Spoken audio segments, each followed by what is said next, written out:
Boa noite a todos e todas. Vamos dar então prosseguimento ao curso com a aula de hoje, que é o transtorno do espectro autista, as principais características. Tá? Eu sou a professora Juliana Costa Maia, sou neuropediatra, sou docente da UFPEL e atuo no consultório também particular.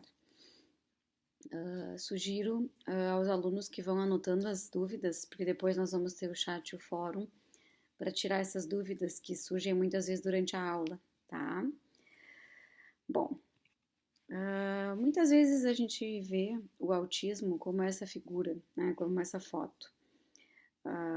Um mar de possibilidades e de dúvidas e né, coisas que a gente não vê o que realmente está por trás, né? E não consegue, muitas vezes, não sabemos muito pouco sobre o autismo. Né? E a gente avança e acaba vendo que a gente sabe menos ainda, né? Mesmo sabendo, descobrindo algumas coisas novas e caminhos novos de investigação, a gente vê que o nosso conhecimento ainda é muito escasso. Nós vamos falar aqui principalmente como a gente faz o diagnóstico, né? Que isso a gente sabe bem, e como a gente vai conduzindo, que também vocês mais do que eu sabem essa condução aí do dia a dia dessas crianças. Então, como critérios diagnósticos, né, a gente utiliza o DSM-5, que é o Manual de Doenças de Saúde Mental, né, a versão número 5, que reduziu esses critérios para 2 critérios. Então, nós temos o autismo como um transtorno de desenvolvimento complexo, justamente por a gente saber pouco, e caracterizado por prejuízos qualitativos, né? Isso é muito importante dizer, porque a gente tem que avaliar a qualidade dessa interação, dessa comunicação, e não a quantidade, não é não interagir e interagir, né? Isso, a qualidade abre um leque muito maior de avaliação. E a gente tem que avaliar a qualidade desses dois aspectos do comportamento, do desenvolvimento desse comportamento. A interação social e a comunicação, que antes eram separadas em 2 critérios e atualmente se uniu, porque na verdade para a gente interagir a gente tem que usar algum tipo de comunicação, né? Seja verbal ou seja não verbal. E os interesses restritos e os comportamentos repetitivos e estereotipados, tá? Que são as características bem clássicas aí. Nós vamos ao longo da aula esmiuçar melhor esses 2 critérios. Tá? Esse slide é de um congresso que teve no Rio, um congresso internacional de autismo, que eu achei muito interessante, que diz que a gente usualmente está programado para ver rostos, né, humanos nas figuras, nas fotos, nas nuvens, enfim, isso aqui é uma onda que formou, parece um perfil aí humano, né? Então, nós como seres humanos temos essa programação, né, de interpretar assim como sendo um rosto humano, né? E isso, na verdade, a gente já nasce com essa preferência pelo rosto humano, por olhar uma outra pessoa, por prestar atenção, por sorrir quando sorriem de volta. Então, isso é uma característica inata do ser humano, que não precisa ser ensinada.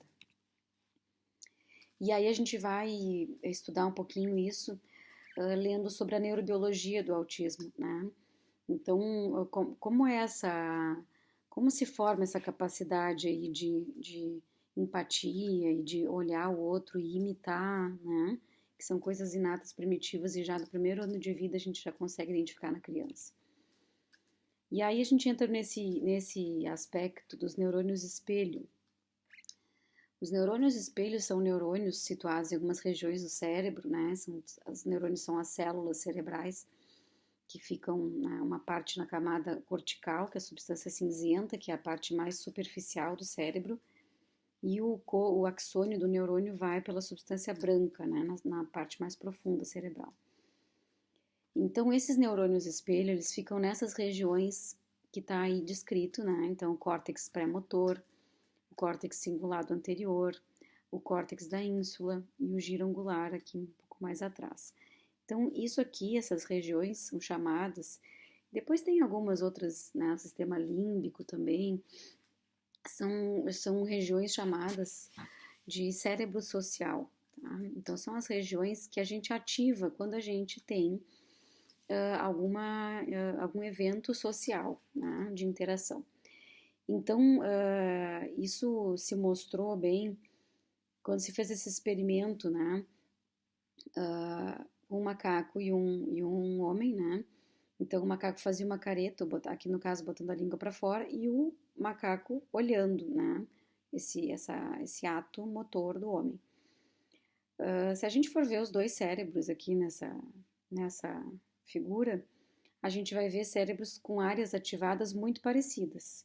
Né? Claro que o cérebro do macaco é muito parecido com o nosso, mas ele ativa, na realidade, as mesmas áreas que o humano está com as áreas ativadas, exceto as áreas que fazem ele protuir a língua, ele colocar a língua para fora, que é mais a área motora, né?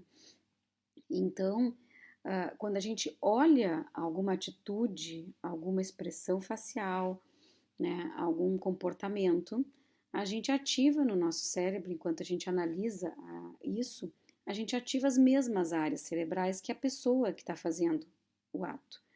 Então, por isso é chamado neurônio espelho, porque o nosso neurônio é como se fosse um espelho do neurônio da pessoa que está fazendo aquela atitude, tendo aquela atitude. E aí isso nos permite, logo depois, ativar mais algumas áreas para imitar esse ato, então para fazer igual, né?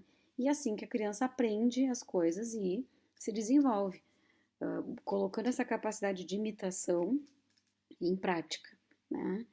Só que tudo isso que vem antes dos neurônios espelho, dessa ativação toda, isso é sem a gente querer, né? Então a gente percebe aqui que isso foi estudado em ressonância magnética funcional. Então eles fazem uma ressonância na pessoa, né? Enquanto ela está tendo aquele ato, aquela atitude, aquela ação. Nos cérebros de pessoas controle que não têm autismo, a gente vê essas áreas do cérebro social bem ativadas, né? E nas pessoas que têm autismo, a gente vê que essa ativação é reduzida, né? Ela é diferente e ela é reduzida, tá? Aqui também, cérebros de pessoas controles, ou seja, que não têm o transtorno, e cérebros de autistas aqui embaixo, tá? Então, isso é um conceito muito importante, que a gente tem que ter muito em mente isso, né? Claro que isso a gente pode, eu não digo reverter, mas estimular a ponto que a gente consiga que essas áreas se ativem de uma maneira adequada, né?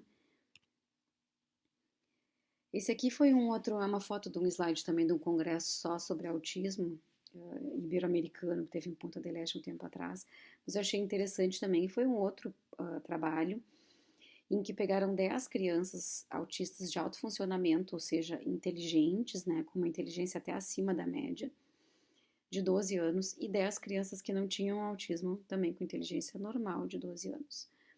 E pediram para elas detectarem, né, que expressão que aquela pessoa estava tendo, o que aquela pessoa estava sentindo, o sentimento, e imitar a expressão, né?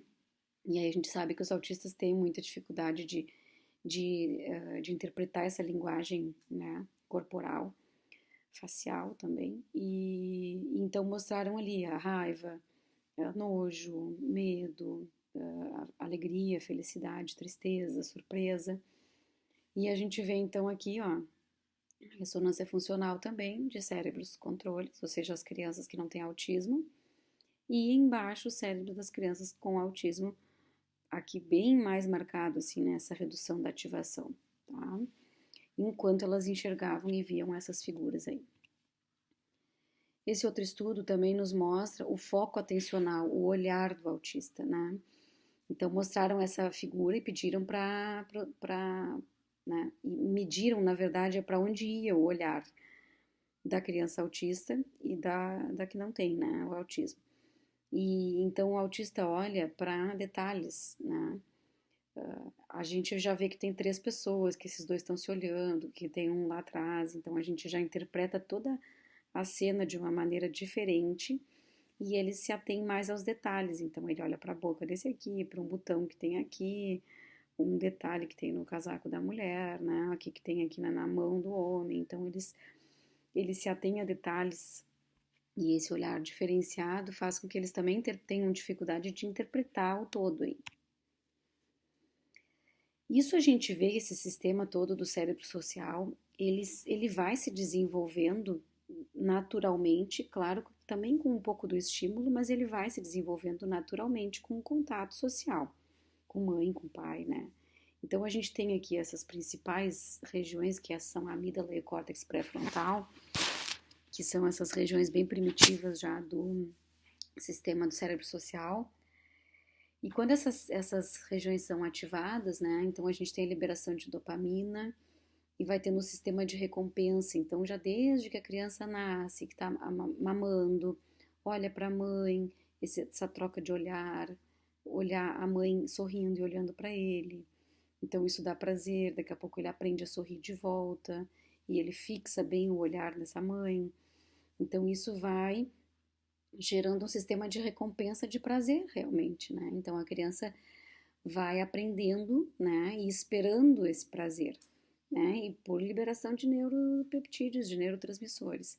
E essas áreas vão se desenvolvendo. E essa preferência para estímulo social, para rostos, vozes, vai cada vez aumentando mais, né? Até que a gente tem esse prazer antecipatório que é associado ao estímulo. Então, é o olhar quando chama pelo nome. Então, por que que alguém vai atender quando chama pelo nome? Porque ela está esperando que tenha uma coisa boa, principalmente a mãe, o pai, né? Mas qualquer outra pessoa que chamar, ela vai inicialmente achar que é bom e ela vai virar, né? Não precisa dizer alguma coisa que ela queira, alguma coisa do interesse dela, né?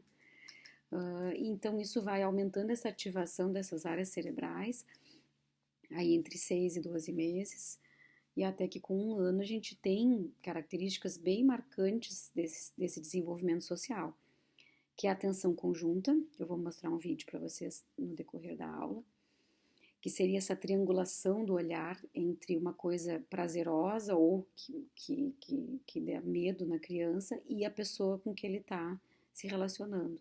Então ele olha para o objeto e olha para a mãe e sorri, ou olha e faz uma cara de assustado, de choro, né? E olha para o objeto e faz essa triangulação do olhar. Isso já, bem bebês, a gente já consegue já ver, né? Quando a gente mostra um chocalhinho e o bebê olha pro chocalhinho, aí sorri pra gente de volta, né? Isso é atenção conjunta, ou atenção compartilhada também, como chama.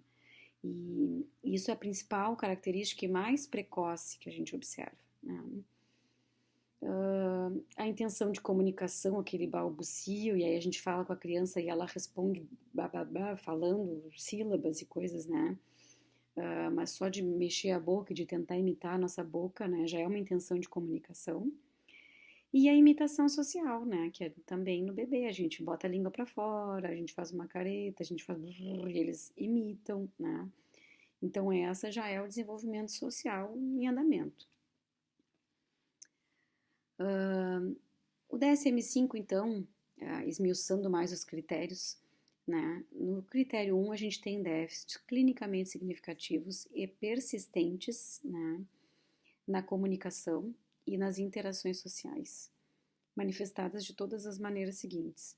Então, um déficit expressivo na comunicação, tanto verbal como não verbal, tá? Porque aqui a gente sabe que crianças que têm só atraso na fala usam gestos, então usam a comunicação não verbal para solicitar coisas, para mostrar, né, para chamar, apontam, e o autista não faz isso, né? A falta de reciprocidade, que isso a gente já vê até no bebê, sorrir, não sorrir de volta, né? Incapacidade para desenvolver e manter os relacionamentos de amizade apropriados para o estágio de desenvolvimento, ou seja, a gente avalia a criança com outras da mesma idade, né? Porque também, às vezes, se relacionar com o maior facilita essa interação, ou o adulto facilita essa interação. E os padrões restritos e repetitivos de comportamento, que seria o critério 2, né? Manifestados por esses três itens, né? Comportamentos motores ou verbais estereotipados, ou sensoriais também incomuns, uma aderência excessiva a rotinas e padrões de comportamento e os interesses fixos restritos. E os sintomas têm que estar presentes no início da infância. Então, nenhuma criança vira autista lá com 9, 10 anos, né? A gente tem esses sintomas já nos primeiros 3, 4 anos de vida. Já é bem evidente, né? Crianças que não tinham isso nessa primeira infância e passam a ter, tem que atentar para outros diagnósticos, né? Então, tem que estar presentes desde o início da infância. Essa criança tem que ter dificuldade social desde o início. E não, ela era muito sociável e de um momento para outro ela se tornou isolada, lá com 10, 11, 12 anos, na pré-adolescência ou na adolescência. Aí tem outras coisas em questão. Mas essas características podem não se manifestar completamente até que a demanda social exceda o limite da capacidade da criança. Então, às vezes a gente tem crianças pequenas que não têm muito convívio social, então não é uma criança muito exposta e os pais não percebem essas dificuldades. Aí, quando essa demanda social acontece, a gente vê esse déficit, né? Vê que a criança não é capaz de manter essa interação e de ter uma qualidade na questão social. A prevalência, então, é um aspecto assim muito importante que vem aumentando muito, né?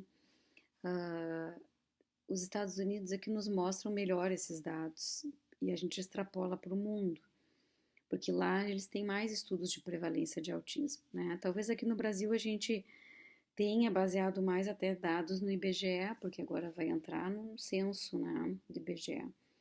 Mas lá o CDC faz esses estudos de prevalência, agora saiu o último em março de 2020, um para cada 54, um autista para cada 54 crianças, então aumentou 10%. Quase todas as pesquisas vêm mostrando esse aumento, né? Como a gente mostra aqui nesse gráfico. Então era 1 para 68, 1 para 59, agora está 1 para 54 crianças. Então, realmente, a gente está fazendo mais diagnósticos, pediatras, os professores encaminham, né? Então, tem muita informação em andamento aí, então tem muitas pessoas alertando para isso, né? E conversando, ou essas mães mesmo vendo informação na televisão, por tudo. Então, tem essa da informação, mas tem um aumento que talvez não se explique tanto pelo aumento de diagnóstico, né? E aí a gente tem que ver causas genéticas, causas ambientais. Então, isso são a maior parte dos estudos estão nisso, né? Em descobrir por que tem aumentado tanto. E aí a gente entra na causa que a gente mais sabe, assim, que mais tem se mostrado plausível, que é a genética, né? Então, 97 a 99% dos casos de autismo tem causa genética, né? Desses, 81 são causas hereditárias. Nem tudo que é genético é hereditário, né? A genética e hereditário não são sinônimos. O hereditário é o que é herdado do pai ou da mãe, né? Mas uma causa genética do autismo pode ser da criança. Quando a criança estava se formando, o embrião, todo o código genético pode sofrer alguma alteração, tá? Então, dessa questão genética, 81% é hereditário. É bastante, né? E 1 a 3% se acredita de causas ambientais pela exposição a agentes intrauterinos na gestação. Então, principalmente, um dos que é realmente comprovado é o ácido valproico, que é um anticonvulsivo, estabilizador de humor, que quando usado pela mãe na gestação, tá? Não é pela criança, porque a gente usa bastante para tratamento de epilepsia, mesmo em crianças pequenas, em bebês, mas isso não causa o autismo. O ácido valproico causa autismo quando a mãe o utiliza grávida, né, na gestação. No Brasil se identificou 102 genes, né, assim, relacionados ao autismo. Só que, na verdade, assim, detectar esse gene não detecta e não confirma o autismo, né? Então, não tem, por isso que o exame genético, ele não é um exame diagnóstico, né? Porque tem crianças que têm mais de um gene alterado, tem outras que têm só um, tem uma variabilidade grande aí disso. E, e aí tem outros estudos que mostram muito mais genes. A gente não detectou tantos porque, na verdade, é um exame pouco acessível, né, para o nosso país, então complica. Mas países que têm mais acessibilidade a esse exame, consegue ter mais pacientes fazendo, então consegue assim, detectar e ter mais precisão aí nesse diagnóstico, né, do gene alterado e do que isso tem a ver com a questão do autismo. Então, é uma condição multigênica, não é um gene só, né? Pode ter vários alterados. É multifatorial, então por isso que é difícil de. Não existe ainda um exame que diga, né? E 20 a 30% tem alteração no exoma só também. Então a gente pode fazer todo o código genético, né, o exoma, e a gente encontra alteração só em 20 a 30% dos casos. E o que mais se estuda, então, na verdade, é a epigenética, né? E aí que está essa figura aqui, ó, é o que o ambiente transforma a nossa genética. Porque a gente pode ter genes de algumas doenças e esses genes não se manifestarem ao longo da nossa vida, né? Dependendo do ambiente, de fatores ambientais. Então, do que a gente é exposto na gestação, do que a gente é exposto nos primeiros anos de vida e o restante, né? Até estresse, poluição, vários agrotóxicos, vários fatores assim ambientais estão sendo estudados. E aí, essa figura eu acho bem didática e eu tirei da revista Autismo, e a doutora Graciela Pignatari, que é uma bióloga que trabalha com genética em uma empresa que é a principal empresa que faz esses exames aqui no Brasil, ela mostra e explica muito bem esse modelo dos copos, né? Que ficou uma coisa bem didática, assim. Então, aqui são algumas alterações que podem acontecer no autismo, né? E até em pessoas que não tenham autismo, mas então uma variante genética comum, aqui um gene com uma variante rara, e aqui alguns fatores ambientais. Então a gente tem o pai e a mãe aqui que não têm autismo, mas que têm esses genes, só que eles estão ali quietinhos, né? Depois aí esse casal tem 4 filhos e 2 nascem têm autismo, né? E 2 não têm. Então a gente vê aqui, ó, como varia essa herdabilidade, né? Então esse aqui herdou um gene, uma variante rara e que é maior do que a da mãe, né? Por algum fator ambiental, pode ser outras coisas. Tem os fatores ambientais aqui e uma variante comum pequena aqui, né? Que os outros também têm, só que nele se manifestou de uma maneira mais intensa, né? Aqui é uma criança sem o autismo, com os genes, mas que não tem um quadro clínico, e aqui também, esse aqui herdou mais variantes comuns, ó, né? E que encheu, digamos assim, esse copo, e então manifestou, né? A manifestação clínica e o transtorno se manifestaram. E uma coisa que se vê é que comparando meninos com meninas, eles podem ter a mesma alteração genética, né? E o menino ter o autismo e a menina não. Então é como se a menina tivesse mais tolerância assim a essas alterações genéticas, né? E às vezes a menina tem o autismo e tem quadros mais leves, mais brandos, um pouco mais mascarado e de difícil diagnóstico que o menino, tá? Então parece, a gente não sabe muito porquê, que a menina, o sexo feminino, o copo, digamos assim, essa tolerância de genes alterados é maior. Então, o que também concorda com essa informação de que é maior a prevalência em meninos, né? 4 para 1, até antes era mais essa diferença de gênero, mas também é porque a gente não fazia tanto diagnóstico em meninas, porque as meninas têm características às vezes muito sutis e, e então mostram quadros assim leves ou bem graves, né? Então o diagnóstico em meninas às vezes é um pouco mais difícil. 60 a 70% dos autistas têm algum nível de deficiência intelectual. E aí entra a questão da aprendizagem, né? Então, a maioria até tem uma inteligência, dessas crianças com deficiência intelectual, a maioria ficam dentro da deficiência mental intelectual leve, tá? Mas tem, né? E quando o autismo leve, a gente tem a inteligência mais dentro dessa faixa normal. 10% só tem excelentes habilidades intelectuais, né? E às vezes a gente acha que a criança pode ter essas habilidades intelectuais maiores, né? Que a média, mas às vezes é só numa área, né? Não é em tudo, ou só nos detalhes. Então, e aí isso não concorda com o teste, porque na verdade o teste é uma média de todos os tipos de inteligência enfim, memória, cognição verbal, não verbal, expressão, o raciocínio lógico abstrato. Então, algumas áreas desse teste de QI rebaixam a inteligência, né? Esse resultado da inteligência. Os testes de QI no autismo são bem complicados, porque não são validados assim, de uma maneira tão concordante com a dificuldade deles de se expressar verbalmente, da questão da abstração, da compreensão um pouco diferenciada. Então, às vezes eles subestimam assim, a inteligência, né?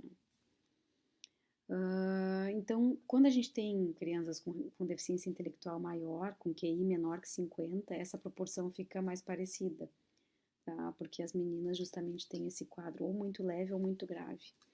Quando esse QI vai mais para cima de 50, essa proporção já vai ficando mais concordante com a média geral. E aí uma questão importante é o diagnóstico precoce, né? Então a gente tem que atentar para essas características precoces que são suspeitas de autismo, né? Pelo menos suspeitar e começar a estimular, mesmo que não dê para fechar o diagnóstico, é importante, porque a gente não está perdendo tempo de plasticidade cerebral, de um cérebro que a gente pode estimular e ter uma outra resposta, né? Então, a principal característica precoce é o prejuízo na atenção conjunta, que é a atenção compartilhada, que é isso aqui que eu vou mostrar para vocês nesse vídeo. Olha esse olhar que maravilhoso, né? Então, vocês veem a troca de olhares delas, com a música ali, que eu, pelo que eu entendo é o pai que está tocando, né? E quando uma para, ou elas se comunicam só pelo olhar. É bárbaro, né? Ó, e aí riem, trocam sorrisos, né? E isso elas têm 9 meses, né? Então a gente já vê que é uma coisa assim, bem precoce que a gente pode, né, analisar e alertar quando isso está ausente, né? Esse vídeo mostra uma atenção conjunta, uma atenção compartilhada perfeita, né? A dificuldade social e de comunicação a gente vê até os 24 meses. Então, em geral, a gente até os 2 anos consegue identificar que essa criança não interage bem, né? Por não atender, não olhar no olho, né? E por até os 2 anos, aos 2 anos, a criança tem que começar a juntar palavras para formar frases, né? Podem ser frases bem simples, mamãe quer água, mamãe dá suco, né? Mas tem que começar a juntar palavras, vem aqui, não quero, né? Com 1 ano e meio, a criança tem que ter um repertório de 10, 15 palavras. Então, se a criança com 1 ano e meio não fala nenhuma palavra, também é um sinal de alerta, né? O repertório restrito de interesses, então aqueles interesses fixos, repetitivos, às vezes a gente consegue ver um pouco mais para frente, né, a partir dos 36 meses. Então, nesse primeiro semestre de vida, poucas coisas a gente vê, mas a criança não reagir ao chamado, não olhar, não fixar o olhar nos pais, não responder a emoções, ou seja, a mãe sorri, ele nem sorri de volta, fica olhando para o teto, para o ventilador, para a luz, para coisas, né? Uma afetividade mínima, assim, então a criança não demonstra tanto essa questão do afeto. Depois, no segundo semestre de vida, crianças assim que não gostam muito do toque, do abraço, aquele bebê que fica no carrinho sozinho e dorme e prefere ficar ali sozinho, né? A falta do sorriso social ou rir do nada, né? Um sorriso inapropriado. E depois a questão do brincar, conforme a criança vai crescendo, ela deve imitar a vida real no brinquedo. Então, se nanam ela, por exemplo, ela vai pegar a bonequinha e vai nanar. Se dão comidinha na boca dela, ela tem a oportunidade de pegar alguma coisinha e dar na boca do ursinho, da bonequinha, né? Então, isso a gente já consegue ver bem precoce. Com 1 aninho, a gente já consegue ver se essa criança brinca ou não de faz de conta, né? Então, isso aqui é um resumão, assim, que o Dr. Gadia coloca muito bem nas aulas e palestras dele, as indicações absolutas para mandar imediatamente para uma avaliação seria o não balbuciar com 1 ano de idade, o não fazer gestos com 1 ano de idade, né? Apontar com o dedinho, abanar, não falar nenhuma palavra aos 16 meses, não combinar nenhuma palavra, ou seja, formando frases aos 24 meses, Claro que não ecolálica, né? Não é repetindo o que a mãe diz, é uma combinar duas palavras espontaneamente, né? Ou, em outros casos, qualquer perda de habilidades, né? Em qualquer idade. Então a criança vinha falando, vinha se socializando e perde essas habilidades. Aí também tem que ser avaliada. Então vamos esmiuçar bem essas manifestações clínicas aí para o diagnóstico. Déficits sociais qualitativos, e essa palavra é muito importante, é a qualidade dessa interação. Tá? Então a gente tem crianças, desde crianças bem isoladas, que não interagem, até crianças que interagem, mas têm um comportamento social impróprio, se aproximam de uma forma bizarra, falando um assunto que não condiz né, com o gosto da outra criança. E aí ele começa a falar sobre esse assunto, que é o interesse fixo dele, e ele não entende que o outro não está entendendo nada, então ele não muda o assunto para agradar o outro, né? Então, essa questão da interação envolve isso também, a gente entender que o outro está gostando, não está gostando, e modificar o assunto para agradar e permanecer mantendo aquele relacionamento social. O pobre contato visual, então são crianças que não olham no olho, né? Não atendem ao chamado pelo nome. Às vezes atendem só quando é uma coisa que gosta, que quer. Olha o cachorro, olha aqui a Peppa na televisão, aí vem, né? Mas quando chama o nome, não está dizendo nada do que ele tem interesse, então ele não atende. Ele não tem aquele prazer antecipatório que a gente comentou antes ali, né? Estão me chamando, deve ser uma coisa boa, eu vou lá, né?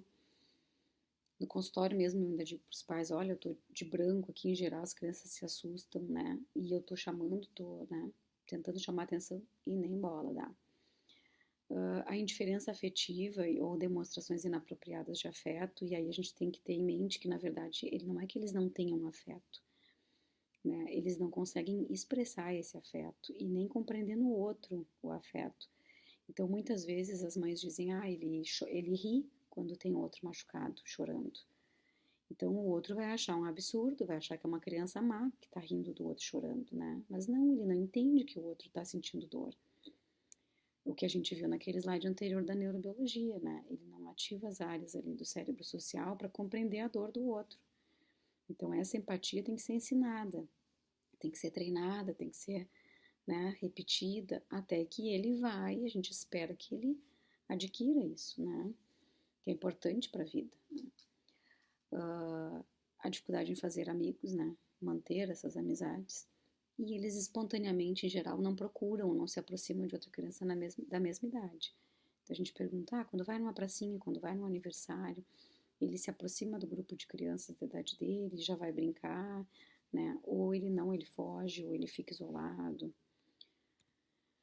Na comunicação e na linguagem, a gente tem tanto a linguagem verbal como não verbal afetadas, né? Então, a gente tem crianças que não usam gestos para se comunicar, ao contrário de uma criança com atraso na fala que tenta usar gestos e de todas as maneiras se comunicar, né? Esses dias eu conversei com uma mãe e digo, tá, mas ele usa gesto? Usa. Ele foi no quarto e tinha uma formiga em cima da cama e ele apontava para lá e fazia assim, como uma formiga. Então, ele tentou mostrar para a mãe o que estava acontecendo no quarto, né? Mesmo não falando, a mãe entendeu que tinha algum bicho, em cima da cama. Ele fez todo o gestual assim para se comunicar. Então, uma criança autista não consegue fazer isso, né? Pelo menos no diagnóstico, né? Depois a gente tenta, né, ensinar essa comunicação não verbal também. Tem crianças que têm atraso na fala, conforme a gente já disse, então custam para iniciar a falar, mas tem outras que têm uma regressão na fala, que é uma regressão que se dá, em geral, em torno de 1 ano e meio a 2 anos. Às vezes, nessa idade, acontecem fatos que a família relaciona e pensa como se fosse um trauma. Ele parou de falar porque a gente se separou, ou porque ele sofreu um acidente. Então, a gente tem que ter um certo cuidado, né? Se for só na fala e essa criança está tentando se comunicar de outra maneira, tudo bem. Mas se tiver as outras coisas todas para o autismo, é uma regressão e essa criança está demonstrando todos os sinais de um transtorno do espectro autista, tá? A linguagem verbal ela pode estar ausente ou pode ser imatura. Então, ele fala, mas ele só fala repetindo, que seria a ecolalia, repetir frases de desenhos, repetir a pergunta como se estivesse respondendo, né? Joãozinho, tu tá com fome? Aí ele responde, Joãozinho, tá com fome. Ele copia a palavra e repete como um eco, ecolalia. Reversões de pronome, eles se chamam pelo nome, né? Ao invés de dizer eu, né? Meu, sou eu, né? E a prosódia normal, que muitas vezes esse ritmo, essa entonação da fala é um pouco diferenciada, né? Eles têm muita dificuldade de manter um diálogo, então, e o diálogo não é responder perguntas, né? Envolve trocas, né? Dificuldades com sutilezas de linguagem, são muito ao pé da letra, por serem concretos, eles vão estritamente ao pé da letra naquilo. Então, se tu fala que vai chover canivete, eles acham que vai cair canivete do céu. Eu tô morrendo de fome, acha que vai morrer de fome, né? Vai tirar o pai da forca, já fica preocupado que o pai tá na forca. Então, esse tipo de expressão, assim, idiomática, né, que a gente chama, as crianças com autismo têm muita dificuldade de entender, são muito concretas. E a dificuldade de interpretar a linguagem corporal. Então, muitas vezes eles são incompreendidos porque eles não entendem a piada dos colegas, eles não entendem que os colegas estão mexendo com eles, ou eles acham que estão mexendo e não estão, né? Então, eles têm essa dificuldade de interpretar aí a situação social, né, onde eles estão incluídos. Justamente por aquilo que a gente comentou das ativações cerebrais diferentes. No comportamento, eu gosto de mostrar sempre essa panela de pressão, porque quando a gente vê uma estereotipia, a gente tem que lembrar dessa panela de pressão, né? A estereotipia é aquele movimento repetitivo que a gente diz que é sem sentido, mas na verdade para o autista tem sentido, né? Que ele está extravasando alguma emoção que está exacerbada dentro dele, né? Como essa panela de pressão que está colocando a pressão para fora.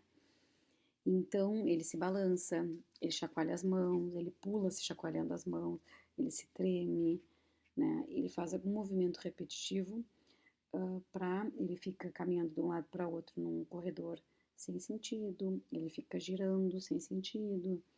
Então ele faz movimentos ou sons, né? Então repetir uma mesma sílaba ou algum som repetitivo, estereotipado, que é para se organizar aí, né?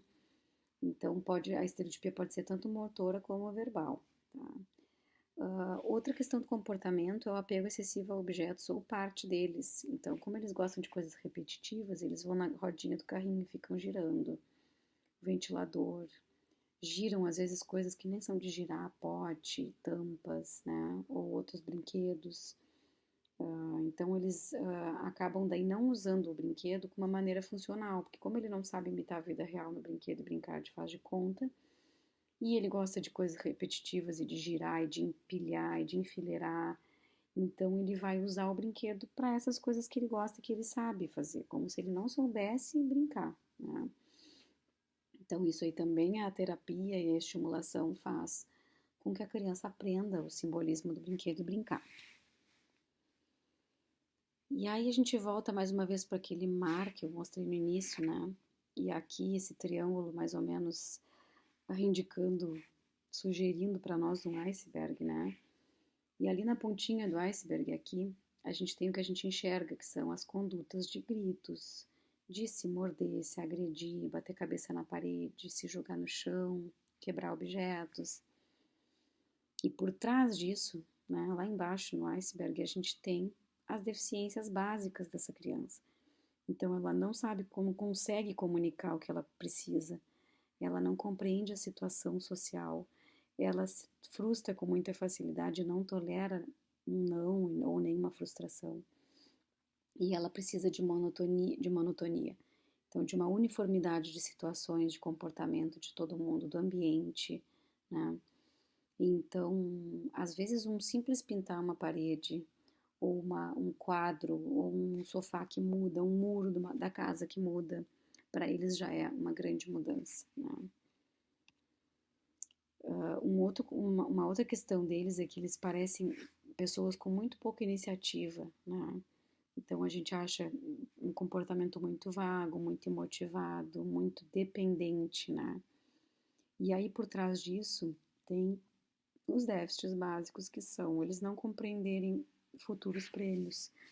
Então, não, olha, tu tens que estudar, porque o que tu vai ser quando tu crescer, ou se tu fizer tal coisa eu vou te dar isso. Então, esse futuro é uma coisa muito abstrata para eles, né? Essa noção de tempo é muito abstrata. Então, eles se sentem pouco motivados com premiações, né? Não compreende a expectativa, né? Ah, se tu fizer isso, a mãe vai ficar tão contente. Não entende, né? E o próprio conceito do tempo, porque o tempo é um conceito abstrato, né? Morte também é muito difícil para eles. E a dificuldade de organizar o comportamento, de se planejar, né? Das funções executivas, o que eu tenho que fazer antes, o que eu tenho que fazer depois. É muito difícil, são coisas muito abstratas, né? Fatores associados e comorbidades.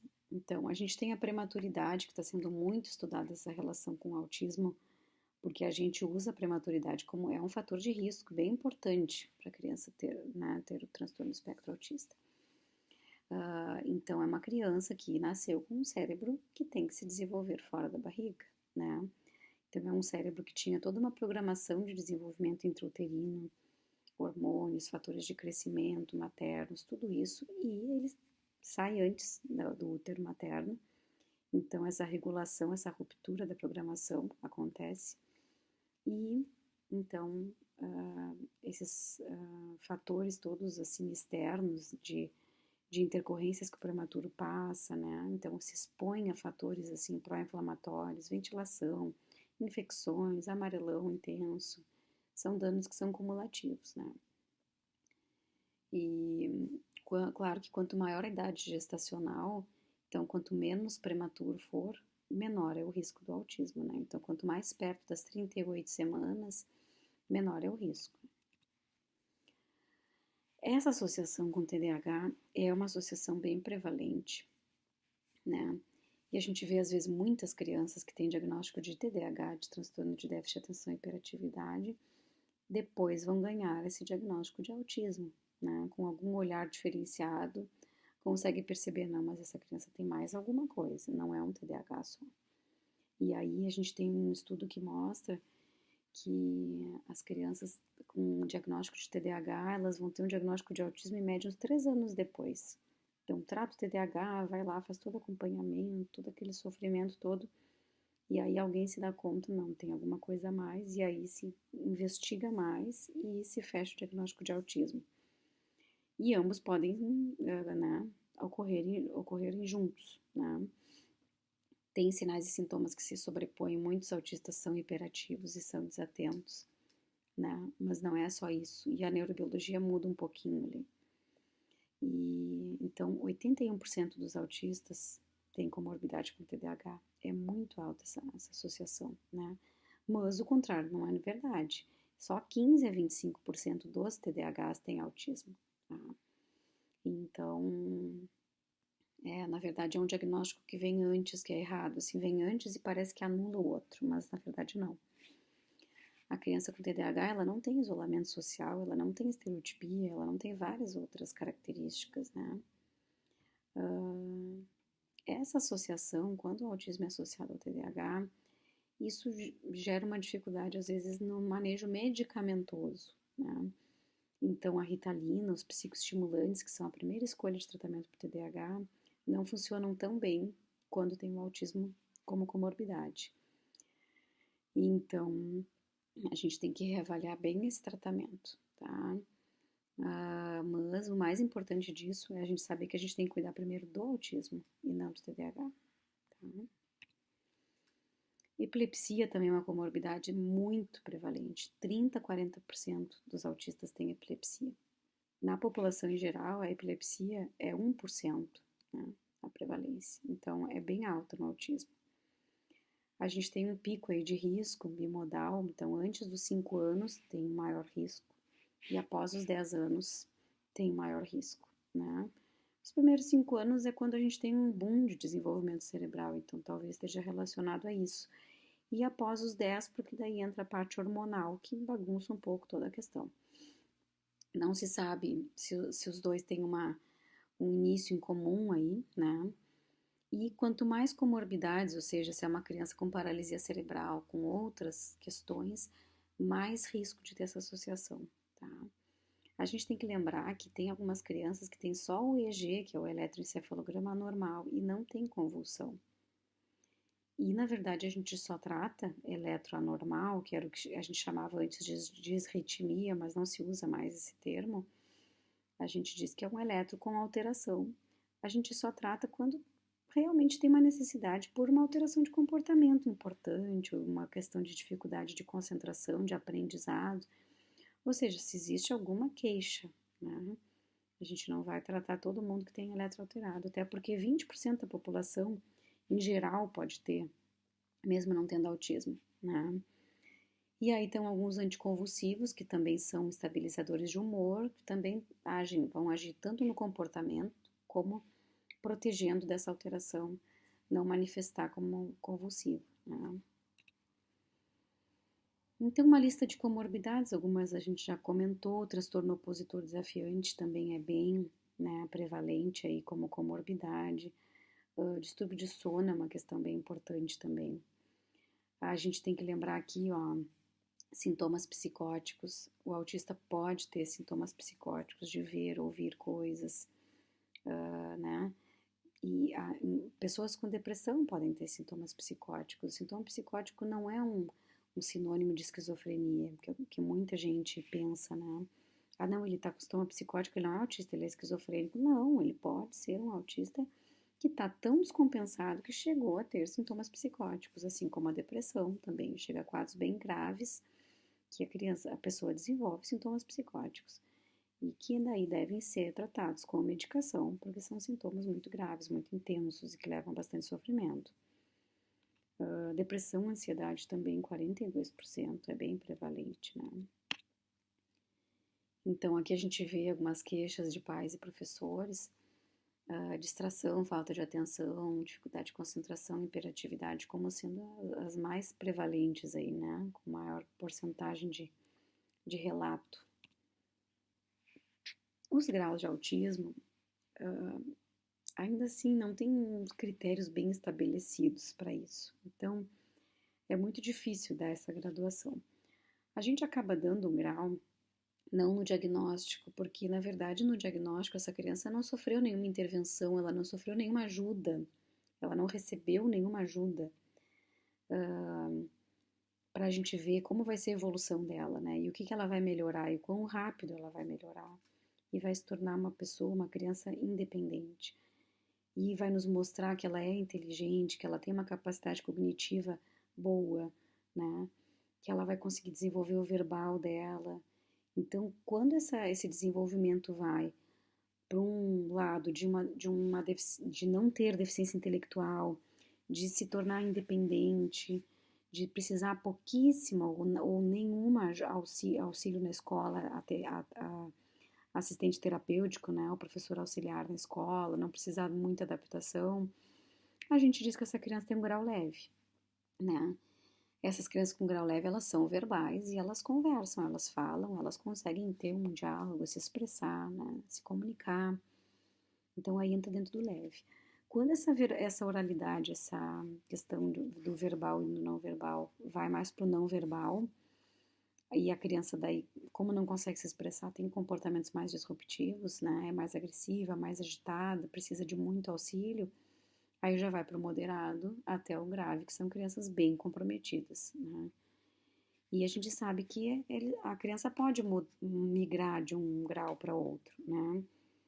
Mas às vezes a gente, no afã assim de dar um grau para a mãe, de dizer, né, que grau meu filho tem, a gente migra demais. Então o ideal é a gente esperar um pouco assim para ver a evolução dessa criança, né? Se esses pais conseguem ter essa calma de aguardar, é melhor. A gente consegue dar esse grau com mais firmeza e não migrar tanto de um para o outro, né?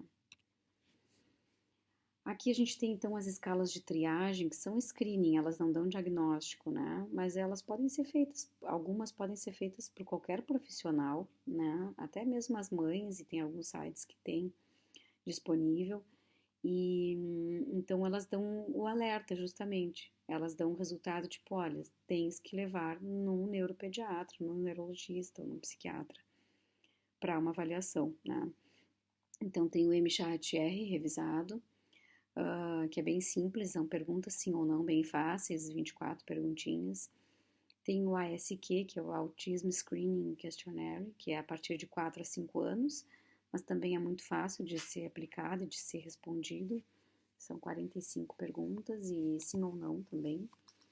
O CARS é um pouquinho mais longo, mas às vezes a gente pode até fornecer para os pais ou preencher junto, né? E esses outros dois, o ADOS e o ADI, aí precisa de um treinamento mesmo. O tratamento eu coloco entre aspas, porque na verdade não é bem um tratamento, né? A gente tem uma definição diferenciada aí disso, essa condução terapêutica aí do autista. Mas qual é o objetivo, assim, disso? É uma autonomia e uma adequação dessa criança ao ambiente que ele vive, ao mundo que é social, né? O mundo do ser humano é um mundo social. Então a gente tem que adequar ele para ele ser autônomo, independente e conseguir ser capaz aí, né, nesse mundo todo aí.